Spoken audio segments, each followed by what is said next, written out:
Goûter à la célébrité même furtivement, c'est s'exposer à l'admiration, aux fans, aux dédicaces, mais aussi à la jalousie, à l'envie ou au désir des autres.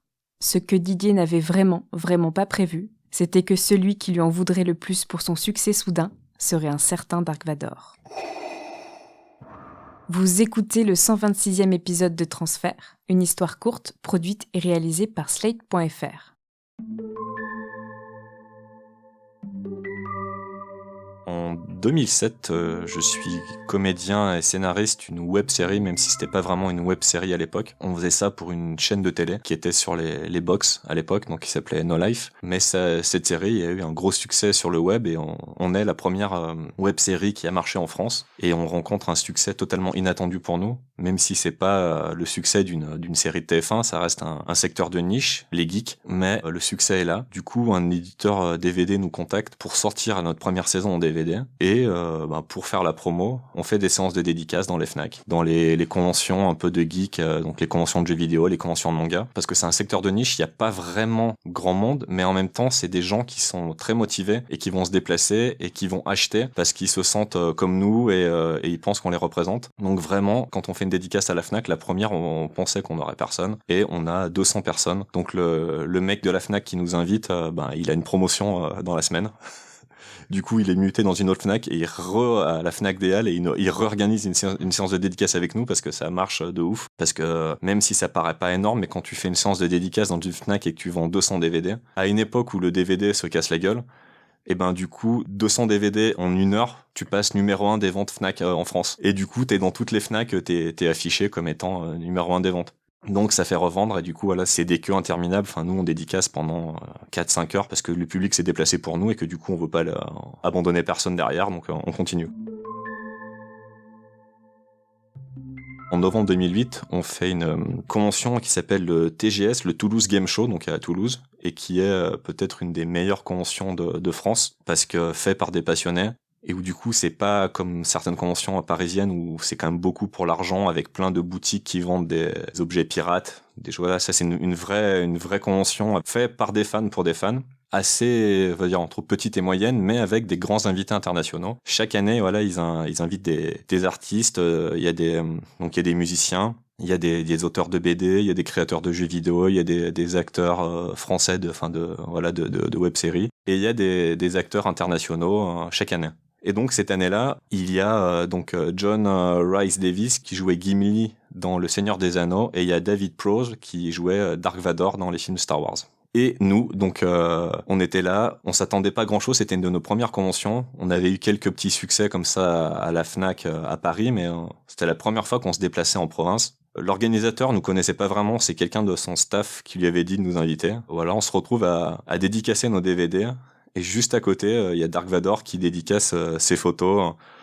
Alors, ce qu'il faut savoir, c'est que les Américains, les comédiens américains ou même les auteurs de BD, souvent, quand ils viennent faire des séances de dédicaces comme ça dans des conventions geeks, ils font payer. C'est en général 20, 30, 40 euros pour avoir une dédicace ou pour faire une photo. C'est encore, si tu veux faire une photo de toi avec le comédien, c'est encore 20, 30 euros. Le problème aux États-Unis, c'est qu'ils n'ont pas les mêmes systèmes de chômage pour les comédiens, et que du coup, il y a des gens qui vont faire un film comme ça qui va marcher, qui vont plus rien faire de leur vie parce que ça aura trop marqué ou parce que là le mec dans Star Wars on le voit pas et en plus il s'est un peu fait arnaquer parce qu'on a changé sa voix. Quand on voit la tête du personnage, ils ont pris un autre comédien. Enfin c'est un peu le cocu de l'histoire. Il est un peu vieux, il a 75 ans je pense à ce moment-là à peu près. Il a plus trop de carrière mais du coup il fait quand même pas mal de business comme ça dans les conventions geeks à travers le monde où il vient parce que ça reste Dark Vador. Donc on est placé dans une grande salle des fêtes. On a des petites tables, des petits stands de dédicaces et donc à côté de nous, à 20 mètres, il y a David Prowse qui est en train de dédicacer lui aussi. Et nous, on est là, on est 4 comédiens et scénaristes. Et on était là à dédicacer. Et nous, on avait une queue de 200, 300 personnes qui attendaient parce que nous, on faisait pas payer. Puis même si les gens achetaient pas notre DVD, on leur dédicaçait des bouts de papier, des peluches. On s'en foutait quoi. Ils étaient là pour nous, on était là pour eux, c'était cool. Déjà, nous, on était contents, on était invités à Toulouse, on avait pris le train gratuitement avec nos... Même pas, cette année, on avait pris l'avion. Donc juste, on s'est dit, grâce à nos blagues de caca-prout geek, ça nous fait voler dans le ciel. Déjà, on est content à ce moment-là, quoi.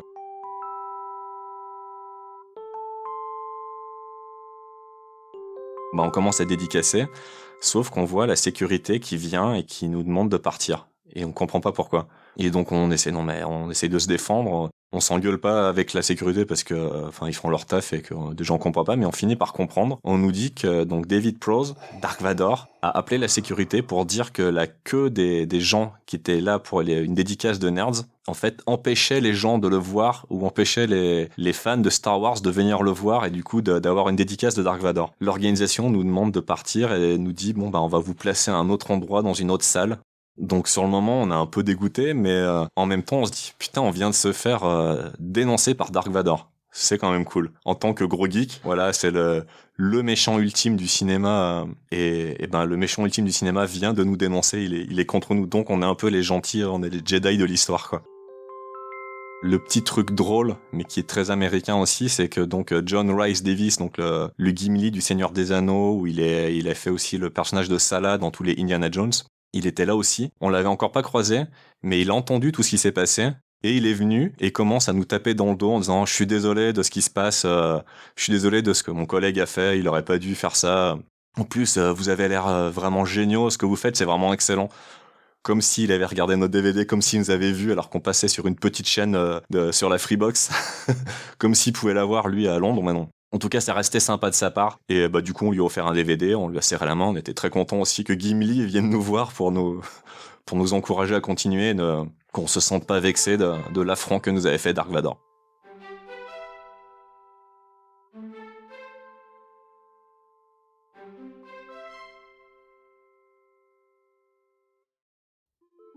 Vous venez d'écouter une histoire courte de transfert.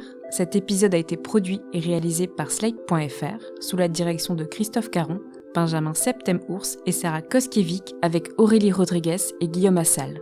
La musique a été composée par Arnaud Denzler. Retrouvez tous les épisodes de Transfert sur Slate.fr ou sur votre application de podcast préférée.